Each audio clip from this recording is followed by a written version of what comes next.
Syekhuna Syekhuna Syekhuna. Wa an Abdullah bin Amr radhiyallahu ta'ala anhuma anna rajulan, sesungguhnya seseorang laki-laki, ata Rasulullah, telah datang kepada Rasulullah sallallahu alaihi wasallam. Fasalahu, maka bertanya kepadanya, an afdhalil a'mal, mengenai lebih utama-utamanya amal. Faqala Rasulullah sallallahu alaihi wasallam,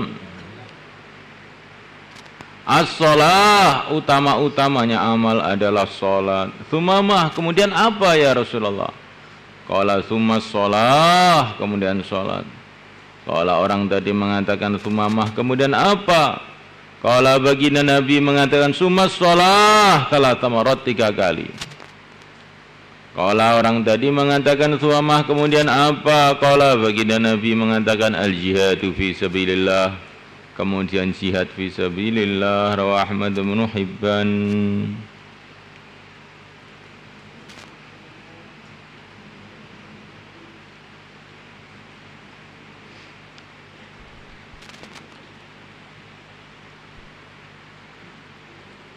Wan, ini tidak disebutkan haji, tidak disebutkan zakat, sholat dan jihad.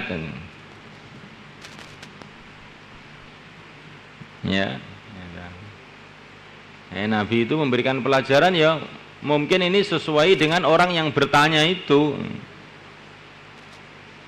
Orang ini sholat sudah, zakat sudah, puasa sudah, haji sudah. Maka oleh Nabi ditekankan 2 hal, sholat dan jihad. Mungkin ini jihadnya itu lemah dia, maka ditarget oleh Nabi amalan yang sesuai dengan dia. Seseorang datang kepada Nabi alaihissalam, ya Rasulullah, tunjukilah aku amalan yang memasukkan aku ke surga. Maka Nabi, sebagaimana hadis tadi yang terdahulu, sembahlah Allah, jangan sekutukan Allah dengan yang lainnya, sholat, zakat, puasa.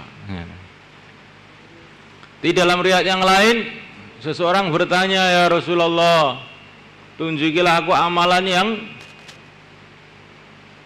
memasukkan aku ke surga. Maka Nabi mengatakan, la taghdab walakal jannah. Dia tanya lagi, la taghdab walakal jannah. Tanya lagi, la taghdab walakal jannah. Kamu jangan marah, kamu akan masuk surga. Ini nggak ngomong sholat, nggak ngomong puasa, nggak ngomong haji. Jadi kadang-kadang hadis itu berkaitan dengan orang yang bertanya itu. Ini jangan kemudian dipahami, pokoknya orang nggak marah, walaupun nggak sholat ya masuk surga. Jangan pahami gitu.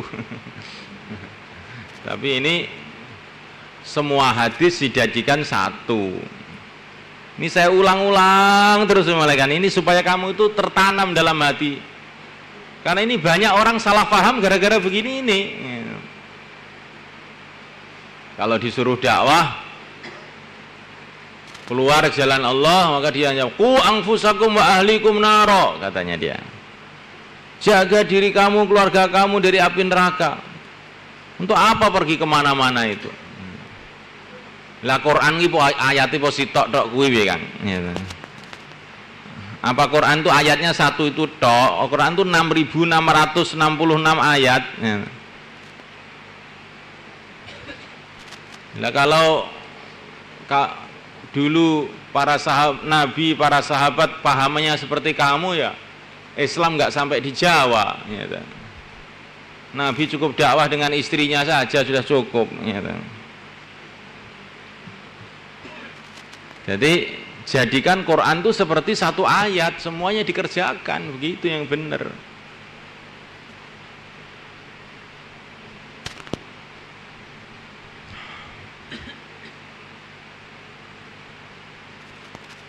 Seperti juga orang-orang Wahabi itu.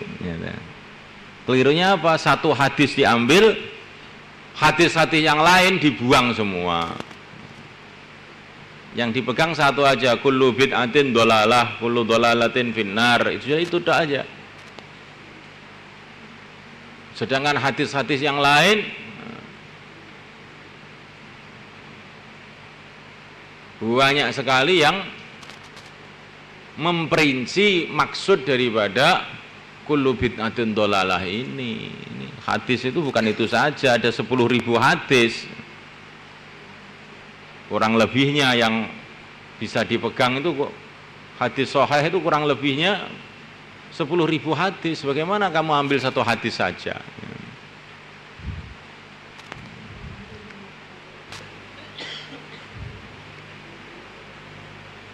Bahkan ada hadis yang mengatakan barang siapa mengucapkan la ilaha illallah Muhammadur Rasulullah maka dia akan masuk surga. Ini bukan berarti menafikan hadis mengenai sholat, zakat, puasa, haji dan kewajiban-kewajiban Islam yang lain. Begitu juga hadis-hadis mengenai fadilah sholat ini juga jangan difahami ini menafikan kewajiban yang lain. Tapi semua hadis dijadikan seperti satu hadis, semua diamalkan.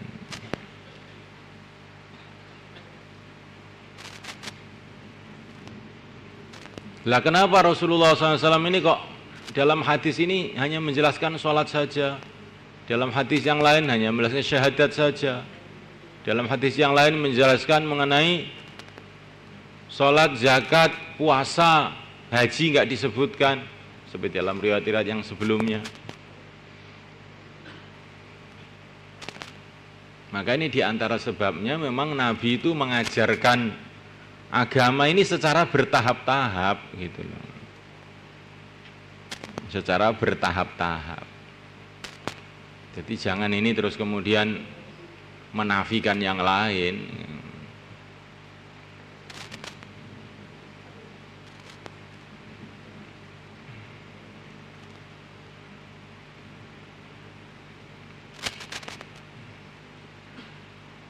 Dan juga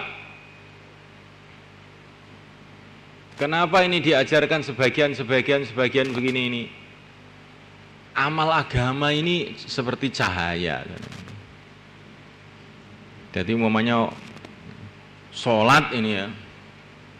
Sholat ini nanti kalau dikerjakan dengan cara yang betul gitu, itu nanti akan menguatkan cahaya hati sehingga Allah mengamalkan amalan-amalan yang lain.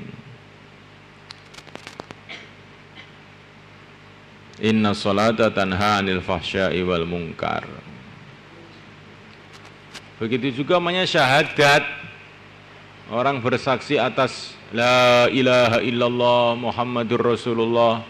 Ini kalau benar-benar pasti dia akan mengamalkan perintah-perintah yang lain gitu.